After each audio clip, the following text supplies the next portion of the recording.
The studio lights burned hot as the debate broadcast went live to millions of viewers across continents. The host's voice, steady and dramatic, set the tone. Tonight, we witness a dialogue between Senator John Neely Kennedy of the United States and Captain Ibrahim Traoré of Burkina Faso. The camera panned to Kennedy first. With his trademark smirk, he leaned forward and declared, "Let's be clear, Africa's stability depends on us. Without America's guidance, your nations would still be wandering in the dark." The studio audience murmured. Kennedy's words carried the condescending weight of centuries, echoes of colonial arrogance wrapped in a modern suit. He paused, adjusting his glasses, clearly confident that his statement had landed with finality. But the camera soon shifted to Traoré. Clad in his military uniform, his eyes were sharp, unflinching. He didn't flinch, didn't rush. Instead, he let silence stretch long enough to make Kennedy shift uncomfortably in his chair. Finally, Traoré's voice cut through the tension, measured, deep, unshakable. "Senator Kennedy, Africa does not need your permission to exist. We are not children waiting for guidance. We are nations standing on our own soil, building our own future." His tone was calm, but each word struck like a hammer. Kennedy chuckled, dismissive, and waved a hand as though brushing away Traoré's rebuttal. "You can say that, Captain, but history tells another story. Your independence is fragile, it survives only because of our generosity." That was when Traoré leaned forward, his gaze locking onto Kennedy's. The camera zoomed in, capturing the steel in his expression. "Fragile? You confuse dependence with exploitation. Your generosity came with chains. And tonight, the world will hear Africa speak for itself, without your filter, without your permission." The audience erupted, a mix of applause and gasps. For the first time in the debate, Kennedy's face twitched, his confidence cracking. The clash had just begun. The host tried to steady the mood with a forced smile, pivoting to policy. "Senator Kennedy, you've argued that U.S. aid underwrites stability. Captain Traoré, you claim that aid masks extraction. Let's get specific, who benefits?" The question hung, bright and surgical. Kennedy seized it. "Who benefits?" "Everyone, when the grown-ups are in charge," he said, voice dripping with folksy certainty. "Our dollars keep hospitals open, teachers paid, roads paved. We build institutions. Without us, corruption swallows your budgets whole." A murmur of approval rippled through a corner of the audience. Kennedy leaned in, sensing momentum. "Let's stop pretending. When America steps back, chaos steps forward. That's not arrogance, that's arithmetic." Traoré didn't even glance at the crowd. "Arithmetic," he echoed softly. "Then let's count."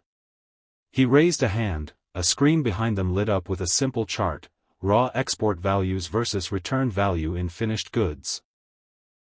Loan interest versus health spending, mineral output versus domestic manufacturing. No jargon. Just numbers stacked like stones. "Our hospitals close," Traoré said, "because medicine is priced offshore while our resources are priced cheap at the source. Teachers go unpaid because debt service to foreign banks outruns the salaries of those who hold our future together. Roads? Paved to the ports, not the villages." The studio went quiet. The chart slid to the next frame: shipping routes, ownership chains, tax havens. The camera caught Kennedy blinking faster.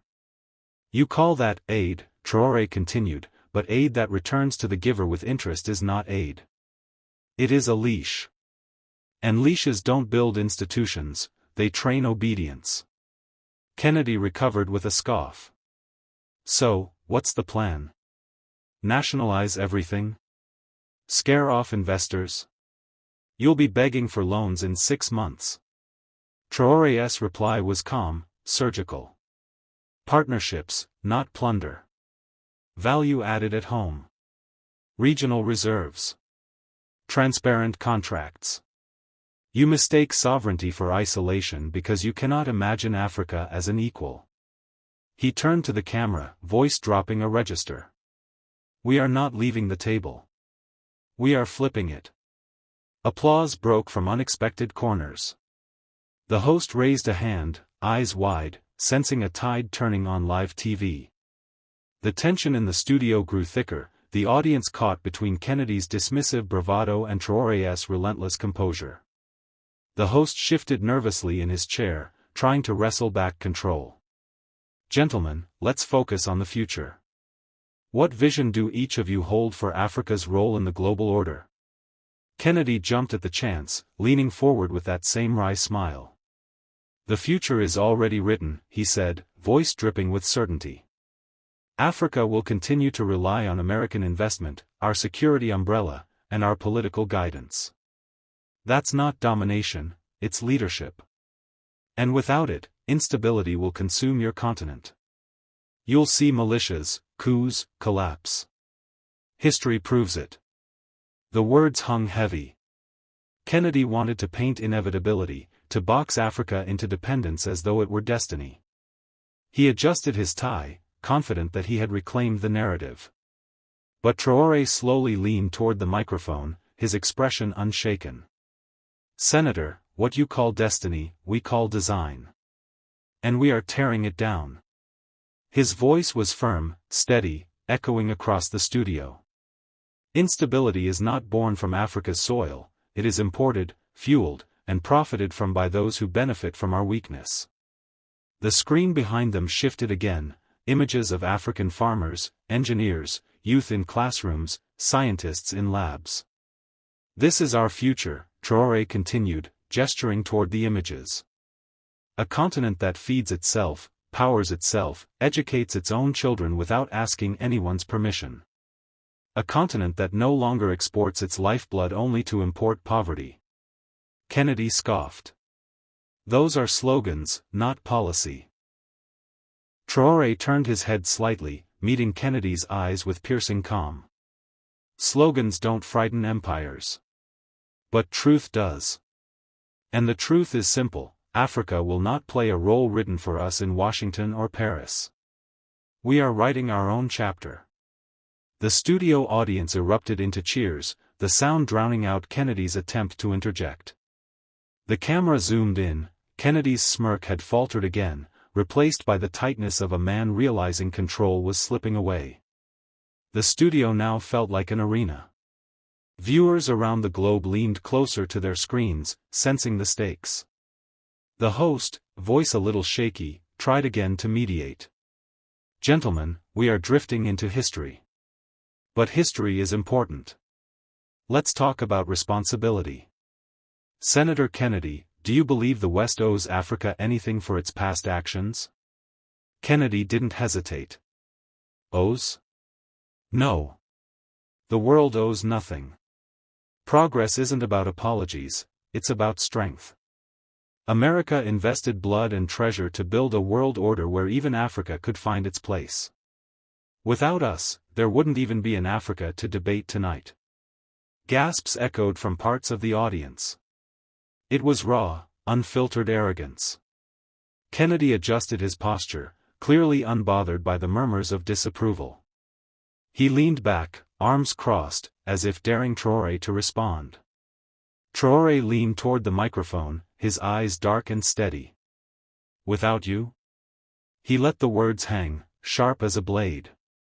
Senator, Africa existed long before America, long before Europe carved borders with blood and steel. Our kingdoms thrived when yours were still finding their footing. What you call investment was theft, what you call order was oppression.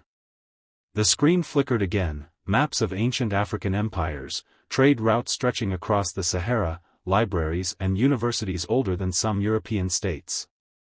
This is the Africa you pretend did not exist, Traoré continued. The Africa erased so that you could stand here today and call us dependent. The audience broke into thunderous applause. Kennedy raised his voice over the noise. Those empires are dust now. Power doesn't last unless you know how to use it. And let's be honest, Africa lost. But Traoré did not flinch. He sat taller, his voice carrying like a drumbeat. We did not lose. We were robbed. And now, for the first time in centuries, the thieves are facing the robbed face to face. That is what unsettles you. Because you sense what comes next. The applause turned into cheers, echoing through the studio. The host looked stunned, realizing this debate had already transcended politics. It had become history unfolding live. The debate had transformed into a duel, each word carrying the weight of centuries. The host, visibly overwhelmed, leaned forward. Captain Traoré, Senator Kennedy insists that Africa's strength is fragile without Western backing. What do you say to the claim that your nations cannot stand alone? Kennedy smirked, seizing the moment. Exactly. Independence is a romantic notion, but it collapses under reality. Without our banks, your economies stall. Without our troops, your regions burn. Without our technology, your youth migrate to Europe in search of survival. You can dress it up however you want, but without us, Africa falls. He spread his arms wide, as if he delivered the final truth. His tone was confident, but beneath it, the hint of condescension cut like a knife. Traoré inhaled deeply before answering, his voice calm but unyielding. Senator, what collapses under reality is not Africa's independence, it is your illusion of control. You list your banks, your troops, your technology as if they are gifts. But they are chains, forged to keep us tethered to your table. And tonight, I am telling you, those chains are breaking. The crowd erupted in applause, but Traoré raised his hand, silencing them so he could finish. Africa does not fall without you. It rises without you. What burns are the fires lit by foreign guns, the chaos stoked by those who profit from instability. And as for your technology, our youth no longer want to flee. They want to build. And they will build right here, in Africa, without permission slips signed in Washington. Kennedy's smile faltered, his face tightening as if he hadn't expected such precision. Bold words, he snapped, but when the loans run out, when investors pull back, you'll crawl back to the same doors you now slam shut. Traoré leaned closer to the microphone, his gaze sharp. Senator, Africa will not crawl back to any door. Because we are building our own. The audience roared. Cameras zoomed in, catching Kennedy shifting uncomfortably in his seat as Traoré's words echoed across the studio, and beyond, into living rooms worldwide. The studio had become electric, each word between Kennedy and Traoré sparking like flint against steel. Millions watching could feel the collision of two worlds, one clinging to an old order, the other demanding a new dawn. The host tried again to balance the exchange. Senator Kennedy, Captain Traoré speaks of Africa rising on its own terms. Do you believe the West is prepared for such a reality? Kennedy gave a short laugh, shaking his head. Prepared? It's not a reality, it's a fantasy. Africa cannot fund its own infrastructure, cannot sustain its own militaries, cannot govern without corruption ripping it apart. The West has been patient, but patience is not infinite. We provide structure because without us, there's collapse. And when collapse comes, it will be us, not you, who will pick up the pieces. His words dripped with finality, as if he delivered an unavoidable truth. The audience shifted uncomfortably, some clapped weakly, others hissed in disapproval. Traoré adjusted his posture, his military jacket catching the studio lights. His voice, calm yet commanding, cut through the tension. Senator, what you call patience, we call exploitation. What you call structure, we call chains. And let me make this clear tonight, before the eyes of the world, Africa will not collapse. Africa will resist. Africa will rise.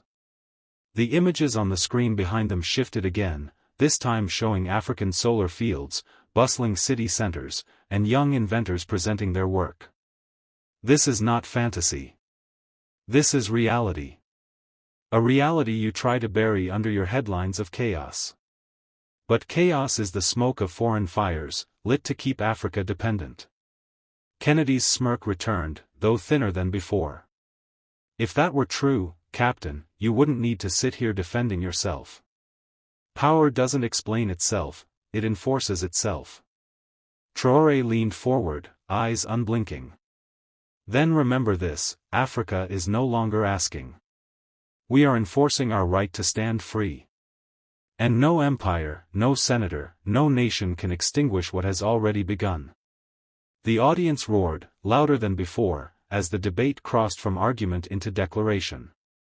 Kennedy sat stiff, gripping the edge of his podium, realizing he was no longer just debating Traoré, he was debating a movement. By now, the atmosphere in the studio had shifted completely. What began as a televised debate was now a clash of worlds, with every camera capturing history in motion. The host, sensing the magnitude of the moment, whispered into his mic, "Gentlemen, the audience deserves clarity. Is this about the past, or the future?" Kennedy pounced, his southern drawl sharpened like a blade. "It's about the future, and the truth is simple, Africa doesn't have one without us. You talk about solar fields, young innovators, shiny projects, those are crumbs. Who funds them? Who supplies the technology? Without our markets, your economies collapse overnight. Without our influence, your so-called allies vanish. The West is the spine of the world, and Africa is still leaning on it." He leaned back with a triumphant look, as though he had exposed an undeniable reality. A few in the audience clapped nervously, but the majority sat in silence, waiting for Traoré's reply. Traoré stood taller, his hands gripping the podium as though anchoring himself in the gravity of the moment. His voice rolled through the studio, slow and deliberate. "Senator, you mistake dependence for theft. You mistake survival under your boot for weakness. Africa is not leaning on your spine, we've been carrying your weight. Our gold, our oil, our people, our land, we carried empires on our backs, and you dare call us fragile?" The screen behind them shifted again, showing images of mines, oil fields, and African laborers through history, juxtaposed with the skyscrapers and cities their wealth built abroad. Gasps filled the room. Traoré pressed on. "You say we cannot stand without you. But you are the ones who cannot stand without us. That is why you fear us rising. That is why you sit here tonight, mocking, belittling, trying to convince the world we are nothing. Because deep down, you know the truth, Africa is not your shadow. Africa is your mirror, and the reflection terrifies you." The crowd erupted, some rising to their feet, clapping and shouting. Kennedy's jaw tightened, his eyes darting across the audience as if he had lost his grip on the room.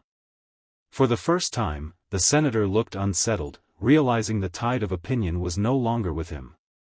The debate had crossed into uncharted territory. What began as Kennedy's attempt to corner Traoré had turned into a stage for Africa's voice, raw and unfiltered. The moderator hesitated, shuffling his notes, but the crowd was already leaning forward, hungry for the next clash. Kennedy straightened his tie and jabbed a finger toward Traoré. "Let's stop pretending. You speak as if Africa can lead the world, but your nations are riddled with instability. Coups, conflicts, corruption, you can't even govern yourselves without tearing each other apart. The West may have taken resources, yes, but we gave order. Without us, chaos reigns. And chaos never leads, it destroys." His words struck with force, and a section of the audience clapped in agreement, sensing Kennedy's confidence return. Cameras zoomed in on his stern face, determined, almost defiant. But Traoré didn't flinch. He let the applause fade, then leaned forward, voice low, steady, and cutting through the room like thunder. "Senator, what you call chaos, we call struggle. And struggle is the birthplace of freedom. You speak of coups and conflicts as if they are proof of failure. But they are proof of resistance, proof that Africa will never settle for chains disguised as order." The screen behind them lit up with images, African liberation movements, protests, and moments of unity across the continent. The energy in the room shifted again, the crowd whispering, nodding, clapping. Traoré's voice grew sharper. Do not mistake turbulence for weakness. Weakness is needing another continent to justify your own power. Weakness is hiding behind the word order while draining life from others. Africa's scars are not shame, they are reminders of battle survived. And every scar is a warning, we are not done fighting. Kennedy's jaw tightened. He leaned forward, his voice raised. So you admit Africa thrives on conflict, not stability. That's not leadership, it's recklessness. Traoré's reply came without hesitation, his eyes locked on Kennedy's. No, Senator. Africa thrives on resilience. And resilience is something empires will never understand, because empires only know how to take, while we know how to endure. And endurance is what will outlast you. The studio erupted. Some cheered, others jeered, but no one remained silent. It was no longer just a debate, it was a battlefield of words, with the world watching every strike. The moderator, sensing the storm building, tried to interject. Gentlemen, perhaps we can return to, but his voice was swallowed by the clash of wills dominating the stage. The cameras zoomed in, broadcasting every gesture, every flicker of defiance across the world. Kennedy slammed his hand on the podium. Let me be perfectly clear. Without Western security, Africa will always be a tinderbox waiting to ignite. You talk about resilience, but resilience doesn't stop warlords. It doesn't stop terrorism. It doesn't stop famine. Only strength does. And strength still belongs to the West. The crowd reacted with a mix of applause and groans, the tension splitting the room in half. Kennedy's words carried the sharpness of an ultimatum, as though he was speaking not just to Traoré, but to every leader watching from afar. Traoré didn't flinch. His eyes locked on Kennedy, steady and unyielding. His tone dropped lower, more dangerous, resonating like the beat of a war drum. Senator, you confuse strength with control. You confuse dominance with leadership. Africa does not need your soldiers or your aid packages wrapped in chains. What we need, we build ourselves. What we lack, we fight to create. That is true strength, strength born from the soil of struggle, not borrowed from the pockets of others. The screen behind him lit with footage of African peacekeepers, engineers, and farmers, ordinary people standing firm in extraordinary conditions. The audience leaned in, captured by the imagery, by the weight of Traoré's conviction. You claim only the West can stop famine, Traoré continued, his voice rising. Yet it is the West that distorts our markets, that bleeds our resources, that forces us to beg for what is already ours. You speak of security, but it is your interventions that set our lands ablaze. You speak of leadership, but leaders do not chain nations, they inspire them to rise. The audience erupted into thunderous applause, many on their feet. Kennedy gripped the podium tighter, his face reddening under the lights. The senator had come to dominate the conversation, but instead, he found himself being dismantled piece by piece in front of the world. And then Traoré delivered the line that burned into the night, Senator Kennedy, Africa is not your project. We are the proof that freedom cannot be delayed, denied, or dictated. And if you fear our strength now, wait until we stop answering your questions and start writing our own. The room exploded, and for the first time, Kennedy's expression faltered, not anger, not mockery, but doubt. The air inside the studio felt electric, as if every breath carried the weight of history. Millions around the world were watching, some holding their breath, waiting to see how this storm of words would end. The moderator stayed silent now, this was no longer his stage to guide. Kennedy's voice cut through first, sharp and laced with desperation. You speak with passion, Traoré, but passion doesn't build nations. Words don't feed children. Speeches don't secure borders. Africa needs structure, discipline, guidance, things only the West can provide. Without us, your dreams will collapse under their own weight. He looked around the studio, drawing on the last reserves of authority, expecting the applause to return. A few clapped, hesitant, uncertain, but most waited for Traoré. The spotlight had shifted, and everyone knew it. Traoré stepped forward, his silhouette tall and commanding under the lights. His voice was calm, steady, but carried the resonance of a drumbeat echoing across centuries. Senator Kennedy, you mistake the silence of the oppressed for dependence. You mistake the patience of Africa for weakness.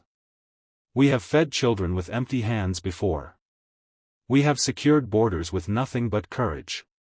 And we have built nations under the shadow of empires that tried to erase us. If we did all that in chains, imagine what we will do when we are free. The screen behind them flared with an image of Africa's outline, glowing with light, symbolizing energy, youth, and possibility. The crowd erupted, a standing ovation now rolling like thunder. Traoré raised his hand, and the room fell quiet. His final words carried like a verdict. The time of begging is over. The time of bending is over. Africa bows to no one, not yesterday, not today, not tomorrow. And if you still doubt us, Senator, then watch carefully, because history is no longer being written in Washington or Paris. It is being written in Ouagadougou, in Accra, in Lagos, in Kinshasa. And it will be written by us. The studio shook with applause, the sound overwhelming, drowning out Kennedy's silence. Cameras captured his stiff expression, defeated, cornered, diminished. Meanwhile, Traoré stood tall, unflinching, the embodiment of a new defiance that could not be contained. The debate was over, but its echo would not fade. It would travel across screens, streets, and generations, a reminder that the balance of power had shifted, if only in spirit. And from that spirit, revolutions are born.